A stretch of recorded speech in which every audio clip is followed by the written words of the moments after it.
Welcome back to Gear Up Windows YouTube channel. In this video, we will guide you on how to allow or block third-party cookies in incognito window in Arc browser on Windows 11 PC. By default, third-party cookies remains blocked in incognito windows on Arc browser.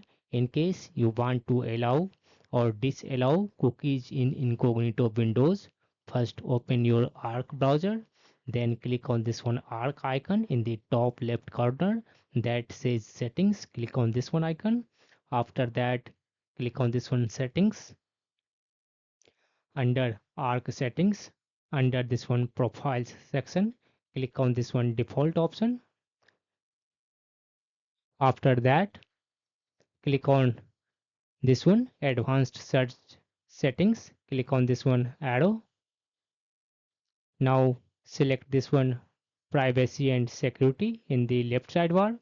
On the right, click on this one third party cookies. Now to allow third party cookies in incognito window, select this one first option that says allow third party cookies, and in case you want to block third party cookies in incognito window of Arc browser, select this one option, block third party cookies in incognito mode. That's all about this video. Bye.